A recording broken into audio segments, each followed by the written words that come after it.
بسم اللہ الرحمن الرحیم۔ السلام علیکم ناظرین، پاکستان میں 27 جولائی کی تاریخ اور رات تقریباً 11 بجے تک کی اپڈیٹس۔ دوستو 27 اور 28 جولائی کی درمیانی شب رات گئے، اس وقت مجھے یہ کہنے میں کوئی آر نہیں، بآسانی یہ بات کی جا سکتی ہے کہ آزاد کشمیر کے الیکشن کے نتائج یہ بتا رہے ہیں کہ یہاں سے پاکستان کے اندر، پاکستان کی 7 اکائیوں کے اندر پاکستان کے سابق وزیراعظم عمران خان صاحب کی باقاعدہ سیاسی واپسی کا اعلان ہو گیا ہے، سیاسی واپسی کا آغاز ہو گیا ہے۔ اور آج 27 جولائی کو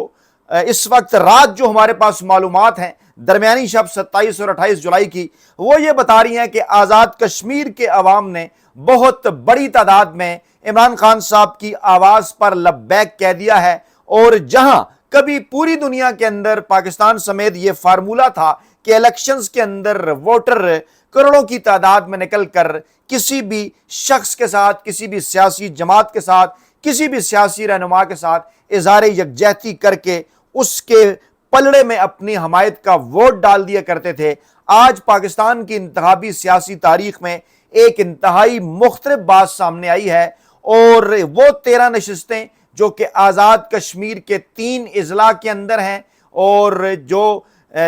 میرپور، کوٹلی اور بھمبر کے لاکھوں کی تعداد میں جو ووٹرز ہیں، انہوں نے 80% کے ساتھ، یعنی ان کی تعداد 80% ہے جنہوں نے ووٹ نہ ڈال کر کپتان عمران خان اور پاکستان تحریک انصاف کے موقف کی حمایت کر دی ہے۔ گویا 80% عوام ان 13 حلقوں میں پاکستان تحریک انصاف اور عمران خان صاحب کے ساتھ ساتھ جوائنٹ عوامی ایکشن کمیٹی کے ان الیکشن کو بائیکاٹ کرنے کے فیصلے کے ساتھ کھڑے ہوئے ہیں۔ اس وقت صورتحال انتہائی تشویشناک ہے پاکستان کے ان فیصلہ سازوں کے لیے جن کے شاید وہم و گمان کے اندر بھی یہ بات نہیں تھی کہ 8 فروری 2024 کے دن کیا ہوگا، جس کے بعد انہیں ایک ایسا کام کرنا پڑے گا جس کی دنیا کی تاریخ میں، کسی قسم کی انتخابی سیاسی تاریخ میں کوئی مثال نہیں ملتی، کہ آپ ووٹ بدلنے کی بجائے، جعلی ووٹ ڈالنے کی بجائے، ووٹر کے ڈبے غائب کرنے کی بجائے آپ صرف اور صرف ایک فارم 47 جعلی جاری کر کے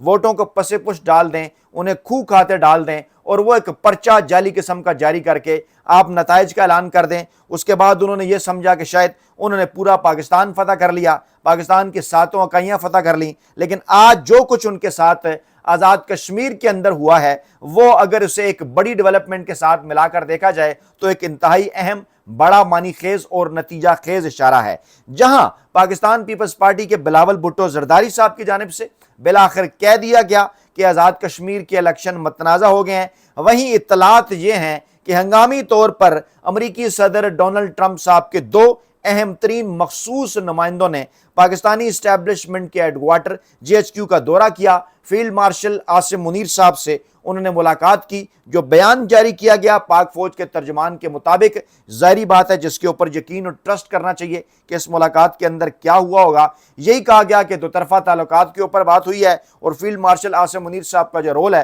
ان کے کردار کی تعریف کی گئی ہے۔ لیکن جو امریکی سفارت خانے کے ذرائع ہیں، جو امریکی سفارتی ذرائع ہیں، وہ یہ دعویٰ کر رہے ہیں کہ یہ جو 2 مخصوص نمائندے ہیں، 2 اہم افراد ہیں، امریکی صدر ڈونلڈ ٹرمپ کی نمائندگی کر رہے ہیں، ان کی جانب سے پاکستان کی اسٹیبلشمنٹ کو پاکستان کے سیاسی مستقبل کے حوالے سے خارجہ امور اور داخلہ امور، یعنی ایران اور امریکہ کی جنگ اور وہاں پر پاکستان کا کردار، اور اس کے بعد پھر امریکی ایوان نمائندگان کے اندر، کیونکہ یہ امریکی ایوان نمائندگان ہیں، کیونکہ یہ امریکی ایوان کے رکن ہیں، کانگریس کے رکن ہیں، اور امریکی ایوان نمائندگان کے اندر ایک بل موجود ہے جو کہ دفاعی اور خارجہ کمیٹیوں سے واپس ہوتا ہوا امریکی ایوان نمائندگان کے اندر پہنچ چکا ہے، جس میں پاکستان کی موجودہ عسکری قیادت کے اوپر پابندیوں کی بات کی گئی ہے۔ اس حوالے سے کچھ اہم ترین پیغامات پاکستانی اسٹیبلشمنٹ تک پہنچائے گئے ہیں۔ پھر انٹرنیشنل میڈیا اس وقت باقاعدہ طور پر آزاد کشمیر کے الیکشن کا کمپیریٹیو انالیسس، مقبوضہ کشمیر، یعنی جو BBC ہے،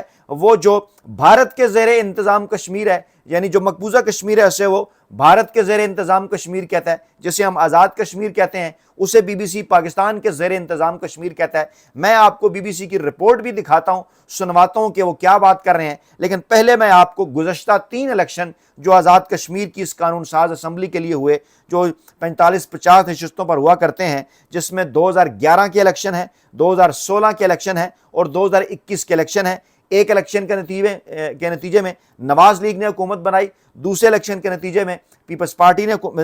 جو 2011 کے الیکشن ہیں ان کے نتیجے میں پیپلز پارٹی، 2016 میں مسلم لیگ نواز اور 2021 میں پاکستان تحریک انصاف نے وہاں حکومت بنائی۔ ان تینوں الیکشنز کے اندر جو ووٹرز کا ٹرن آؤٹ تھا آزاد کشمیر کے الیکشن کے اندر وہ 60 سے 62% کے درمیان تھا، یعنی 60% سے زائد کا ٹرن آؤٹ آزاد کشمیر کے ووٹرز کے لیے ایک بڑی عام بات ہے۔ اور اگر کمپیریٹو انالیسس ہم کرتے ہیں گزشتہ تینوں الیکشن کا، تو ان تینوں الیکشن کے اندر جو لوگ تھے، جو ووٹرز تھے آزاد کشمیر کے، وہ 60% سے زائد کی تعداد میں باہر نکلے، پولنگ سٹیشن پہنچے اور ووٹ ڈالا۔ انہوں نے اپنا جو ان کا آزادی ظاہر رائے ہے، جو ووٹ دینے کا جو حق ہے اس جمہوریت کے اندر، وہ انہوں نے استعمال کیا۔ لیکن آج کیا صورتحال رہی؟ صورتحال خاصی مخدوش ہے ٹرن آؤٹ کے حوالے سے۔ اطلاعات یہ ہیں کہ اس کا 1/3 ٹرن آؤٹ بھی ان حلقوں کے اندر سامنے نہیں آیا۔ خاص طور پر اگر میرپور اور کوٹلی کی بات کی جائے، کہا جا رہا ہے کہ وہاں ان مختلف پولنگ سٹیشن کے اندر 20% ٹرن آؤٹ بھی نہیں تھا۔ انتظار کرتا رہا پولنگ کا عملہ، پولنگ کا وقت بڑھایا گیا، 5 سے 6 کر دیا گیا، لیکن اس کے باوجود لوگ گھروں سے باہر نہیں نکلے۔ جو سیاسی جماعتوں کے امیدواران تھے، جو کارکنان تھے، جو ان کی فیملیاں تھیں، جو ان کے قریبی لوگ تھے، وہی نکلے، بار بار گاڑیاں بھجواتے رہے، بار بار کنوینس بھجواتے رہے لوگوں کو گھروں کے اندر سے نکالنے کے لیے، لیکن لوگوں نے گھروں سے نکلنے سے صاف صاف انکار کر دیا اور ڈٹ کر اس موقف کے ساتھ کھڑے ہو گئے جو وہاں پر اس وقت جوائنٹ عوامی ایکشن کمیٹی کا موقف ہے اور عمران خان صاحب اور پاکستان تحریک انصاف کا موقف ہے۔ بلکہ اس کے بعد پھر اگلے قدم پر یہ بھی ہوا کہ پاکستان پیپلز پارٹی کے بلاول بھٹو زرداری صاحب بھی آخرکار یہ بیان دینے کے اوپر مجبور ہو گئے کہ یہ الیکشن متنازع ہو چکے ہیں۔ بلاول بھٹو زرداری صاحب نے کہا کہ آزاد کشمیر کے الیکشنز کو انہوں نے متنازع قرار دیتے ہوئے کہا کہ آزاد کشمیر کے مستقبل سے متعلق اہم فیصلے ہونے ہیں، متنازع مینڈیٹ والے کیسے یہ اہم فیصلے کر سکتے ہیں؟ انہوں نے کہا کہ پہلے ہی الیکشن متنازع ہو چکے تھے کیونکہ صحیح طریقہ کار مہاجرین کی نشستوں کے حوالے سے صحیح موقف نہیں اپنایا گیا۔ اب یہ جو مینڈیٹ دیا جا رہا ہے جس عوام کو، جس جو ہے وہ جن رہنماؤں کو، جس اسمبلی کو، جن نمائندوں کو، انہوں نے آگے چل کر آزاد کشمیر کے مستقبل کے حوالے سے ہم فیصلے کرنے ہیں، چاہے یہ مہاجرین کی نشستوں والا معاملہ ہو یا پھر آزاد کشمیر کے مستقبل کی بات کو، کیونکہ یہ اس وقت ڈیبیٹ چل رہی ہے پاکستان کے اندر کہ گلگت بلتستان اور آزاد کشمیر کو باقاعدہ طور پر پاکستان کا حصہ بنا کر قومی اسمبلی کے اندر ان کی نمائندگی ہونی چاہیے اور ان کی حیثیت صوبوں کی ہوتی ہوئی جو ہے وہ پیور صوبوں کی ہوتی ہوئی ان کے پاس جو ہے وہ صوبائی اسمبلیاں ہونی چاہیے، بجائے یہ کہ وہاں پر قانون ساز اسمبلیاں ہوں یا قانون ساز کونسل ہو آزاد کشمیر کی طرح یا گلگت بلتستان کی طرح، کیونکہ مستقبل میں یہ بڑے فیصلے ہونے ہیں اور یہی جو اسمبلی اس وقت اس مینڈیٹ کے نتیجے میں بنائی جا رہی ہے وہ ممکنہ طور پر یہ فیصلے کرے گی، جس کا بائیکاٹ جوائنٹ عوامی ایکشن کمیٹی جو بہت بڑی سٹیک ہولڈر ہے وہاں کی، انہوں نے بائیکاٹ کر رکھا ہے۔ پاکستان تحریک انصاف جو کہ 2021 کا الیکشن جہاں سے جو ہے وہ بڑی تعداد میں ووٹ لے کر جیتی اور اس وقت بھی عمران خان وہاں کے مقبول ترین عوامی سیاسی رہنما ہیں، اور اس کے ساتھ ساتھ جو خفیہ اداروں کی رپورٹس ہیں وہ یہ بتا رہی تھی کہ پاکستان تحریک انصاف وہاں 75% حلقوں میں دیگر سیاسی جماعتوں کے مقابلے میں لیڈ لیے ہوئے ہے۔ اور آج بھی جب 75 سے 80% عوام نے ان الیکشن کا بائیکاٹ کیا تو ڈیفینیٹلی سیفلی یہ کہی جا رہی ہے بات کہ 75 سے 80% عوام عمران خان صاحب کے ساتھ ڈٹ کے کھڑی ہے، پاکستان تحریک انصاف کے ساتھ ڈٹ کے کھڑی ہے۔ لیکن بلاول بھٹو زرداری صاحب نے یہ جو بات کی، ان سے یقینی طور پر یہ سوال بھی پوچھا جانا چاہیے کہ درست بات ہے کہ متنازع مینڈیٹ والے کیسے مستقبل کا فیصلہ کر سکتے ہیں، لیکن پوچھنا آپ سے یہ ہے کہ کیا 8 فروری 2024 کے الیکشن متنازع نہیں تھے پاکستان کے الیکشن؟ اور کیا وہ متنازع مینڈیٹ والے ہیں وہ کیسے مستقبل کے فیصلے کر رہے ہیں، چاہے وہ 26ویں آئینی ترمیم ہو، چاہے وہ 27ویں آئینی ترمیم ہو، اور اب مستقبل میں 28ویں آئینی ترمیم کی بات کی جا رہی ہے؟ تو کیا یہ سمجھا جائے کہ بلاول بھٹو زرداری صاحب کیونکہ پنجاب کا ان کا معاملہ نہیں تھا یا مرکز میں وہ نہیں آنا چاہتے تھے، سندھ انہیں چاہیے تھا، وہ انہیں مل گیا 8 فروری 2024 میں، اس کے بعد پہ جناب گلگت بلتستان انہیں دے دیا گیا، وہاں بھی اسی قسم کے الیکشن ہوئے اور ادھر انہوں نے ایسی کوئی بات نہیں کی۔ لیکن اب کیونکہ اسی فارمولے کے تحت یہاں پر جو کچھ وہاں پیپلز پارٹی کے اندر بانٹا گیا اب یہاں پر مسلم لیگ نواز کے اندر بانٹا جا رہا ہے، کیونکہ جو نتائج ٹی وی چینل کی سکرینیں ان 13 نشستوں پر شو کر رہی ہیں وہ یہی بتا رہی ہیں، مطلب یہ ایک ایسی لڑائی ہے، یہ ایک ایسی دوڑ ہے جس میں جو سب سے بڑا سٹیک ہولڈر ہے, چاہے وہ پاکستان تحریک انصاف ہو یا جوائنٹ عوامی ایکشن کمیٹی یا عوام آزاد کشمیر کے, وہ اس کے اندر شامل ہی نہیں. اور پتہ نہیں پیپلز پارٹی اور نون لیگ کس کے ساتھ مقابلہ کر رہی ہیں. جو بھی مقابلہ ہے اس میں کہا جا رہا ہے کہ نون لیگ 8 نشستوں پر آگے ہے اور پیپلز پارٹی 5 نشستوں پر آگے ہے, اور پھر ایک دوسرے کے اوپر دھاندلی کے الزامات بھی لگائے جا رہے ہیں. اور کیونکہ بلاول بھٹو زرداری صاحب کو اب وہاں زیادہ دھاندلی شدہ نشستیں نہیں مل رہی, زیادہ حصہ نون لیگ کو دیا جا رہا ہے, تو انہوں نے یہ بات کر دی کہ یہ الیکشن متنازع ہو گئے ہیں. حالانکہ سوچا جانا چاہیے کہ کیا پاکستان کے الیکشن یا گلگت بلتستان کے الیکشن بھی متنازع نہیں تھے. پھر مسلم لیگ نواز اور پیپلز پارٹی باقاعدہ طور پر آزاد کشمیر کے الیکشن اس وقت دو خاندانوں کی جنگ دکھائی دے رہے ہیں. یعنی آزاد کشمیر کے 50 لاکھ عوام کے مستقبل کا معاملہ ہے, اور یہاں پر شریف خاندان اور زرداری خاندان آمنے سامنے ہیں. وہاں پر جو فائرنگ کا تبادلہ ہوا پیپلز پارٹی اور مسلم لیگ نواز کے کارکنان کے درمیان, کبھی کوئی دعویٰ کرتا ہے کہ مسلم لیگ نواز کا کارکن تھا, پھر کوئی کہتا ہے جی پیپلز پارٹی کا کارکن تھا, پھر کہا جاتا ہے کہ دو طرفہ فائرنگ کے نتیجے میں ہو گیا تو جناب یہ ہمارا کارکن تھا, وہ فلاں کا کارکن تھا. یعنی یہ اس قسم کی صورتحال وہاں پر نظر آئی. اور اب کیونکہ وہاں پر جوتیوں میں دال مٹنے لگی ہے, تو اب باقاعدہ دونوں سیاسی جماعتوں کے نمائندے ٹی وی چینل کی سکرین پر آ کر اپنے اپنے مینڈیٹ کے حوالے سے, اپنے اپنے حمایتیوں کے حوالے سے ایک مخصوص قسم کا جو پروپیگنڈا اور جو ایجنڈا ہے وہ چلانے لگے ہیں. حالانکہ صورتحال یہ ہے کہ آزاد کشمیر کی عوام نے پاکستان تحریک انصاف کے سربراہ عمران خان اور جوائنٹ عوامی ایکشن کمیٹی کی آواز کے اوپر لبیک کہتے ہوئے مکمل طور پر ان تینوں اضلاع کے اندر, چاہے وہ میرپور ہے, چاہے وہ کوٹلی ہے, چاہے وہ بھمبر ہے, مکمل طور پر اس الیکشن کو فارغ کر دیا ہے. اور اس وقت انٹرنیشنل میڈیا بھی یہی بات کر رہا ہے کہ جناب آزاد کشمیر کے الیکشن میں ماضی میں ہم نے اس قسم کی کوئی صورتحال نہیں دیکھی. میں ایک رپورٹ آپ کو سنوا دیتا ہوں, تھوڑی سی آڈیو آپ کو اس کی سناتا ہوں, سنیے ذرا. دیکھا جائے تو اس بار لوگ بہت کم آ رہے ہیں, لوگ کم آ رہے ہیں, بہت زیادہ کم. لا اینڈ آرڈر کی سچویشن, پولنگ بوتھ کی حالت, ہر جگہ پہ لوگ بات کر رہے ہیں کہ اس وقت لوگ بہت کم آ رہے ہیں. انتظام کشمیر سنیے. کے میرپور ڈویژن کے 13 حلقوں میں انتخابی عمل مکمل ہو گیا ہے. پولنگ سٹیشنز کے باہر اس طرح ووٹرز کی لائنیں نظر نہیں آئیں جس طرح ماضی میں ہونے والے انتخابات میں. بی بی سی کہتا ہے کہ پولنگ سٹیشن کے باہر اس طرح کی لائنیں نظر نہیں آئیں جیسا کہ ماضی کے اندر ان پولنگ سٹیشن کے باہر نظر آیا کرتی تھی. اور اس کی وجہ یہی ہے کہ جوائنٹ عوامی ایکشن کمیٹی کا بائیکاٹ ہے.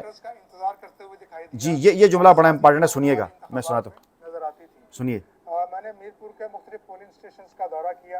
اور بعض پولنگ سٹیشنز پر تو پولنگ کا عملہ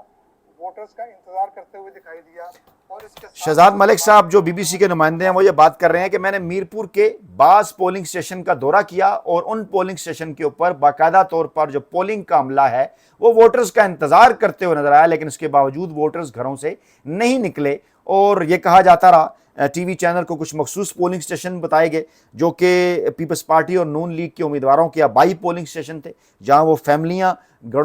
گاڑیوں میں بسوں میں بھر کے وہاں پہنچے, لائنیں انہوں نے وہاں پر لگوائیں اور پھر ان کی فوٹیجز بنی سرکاری ٹی وی کے لیے یہ بتانے کے لیے. اور اب پوری یہ کوشش کی جا رہی ہے, اس وقت انٹرنیشنل میڈیا بھی یہ بات کر رہا ہے کہ جناب کبھی مقبوضہ کشمیر کے اندر جو بھارت کے جو زیر انتظام کشمیر ہے اس کے اندر ہونے والے الیکشن کے حوالے سے اس قسم کی گفتگو کی جاتی تھی, انٹرنیشنل میڈیا کے اوپر اس قسم کی باتیں کی جاتی تھی کہ جناب وہاں پر ووٹر ٹرن آؤٹ کم ہے, لوگ نہیں نکلے, اور بھارت کی جو کٹ پتلی حکومت ہے وہ وہاں پر بڑے جعلی قسم کے انتخابات کرایا کرتی ہے. اب پوری دنیا ہو, بین الاقوامی میڈیا ہو, بی بی سی ہو, دیگر ٹی وی چینلز ہوں, اخبارات ہوں, ویب سائٹ ہوں, چاہے بھارت کے ہوں یا بیرون ملک ہوں, وہ ایک ہی سوال کرتے ہوئے نظر آ رہے ہیں کہ آزاد کشمیر کے اندر آخر ایسے الیکشن کیوں کروانے پڑ رہے ہیں کہ جن میں لوگ جو ہے وہ 20% سے زائد بھی باہر نہیں نکل رہے. وہ علاقہ جہاں ووٹر ٹرن آؤٹ 60% سے زائد ہوا کرتا تھا, وہاں اس وقت خاص طور پر میرپور اور کوٹلی کے اندر یہ صورتحال ہے کہ اس ٹرن آؤٹ کو اس کا نصف دکھانے کے لیے یعنی 30% تک پہنچانے کے لیے ایڑی چوٹی کا زور لگایا گیا, لیکن اس کے باوجود کامیابی نہیں ہوئی. بھمبر کے بعض پولنگ سٹیشن کے حوالے سے ضرور یہ اطلاعات ملی کہ وہاں کچھ قسم کی کوشش کی گئی کہ جس کے نتیجے میں یہ جو ووٹر ٹرن آؤٹ ہے وہ 20% سے بڑھا کر 25 سے 30% کے درمیان کرنے میں انہوں نے کامیابی حاصل ہوئی. لیکن اس کے باوجود جو تازہ ترین اطلاعات وہاں سے موصول ہو رہی ہیں رات کے اس پہر, وہ یہی ہیں کہ آزاد کشمیر کے عوام نے ٹوٹلی اس الیکشن کو ریجیکٹ کر دیا ہے. اس وقت بظاہر ایک ماحول بنانے کے لیے ٹی وی چینلز کی سکرین کے اوپر اس قسم کی باتیں, اس قسم کی خبریں تو دی جا رہی ہیں کہ فلاں حلقے کے اوپر نون لیگ کا امیدوار آگے ہو گیا جی, فلاں حلقے کے اوپر پیپلز پارٹی کا امیدوار آگے ہو گیا جی, فلاں حلقے کے اوپر استحکام پاکستان پارٹی کا امیدوار آگے ہو گیا. لیکن جو ووٹ انہیں ڈلے ہیں ابھی تک ان کی تعداد سینکڑوں کے اندر ہے, یعنی 1500 تک بھی ابھی تک کی گنتی کے نتیجے میں ان کے حاصل کردہ ووٹوں کی تعداد نہیں پہنچی. ٹرن آؤٹ کا آپ کو بڑے آسانی سے اندازہ ہو جائے گا. اور پھر اسی دوران ایک بڑی خبر, جب میں نے نے یہ کہا کہ بلاول بھٹو زرداری صاحب کا بھی آ گیا اعتراض کہ جناب یہ تو واقعی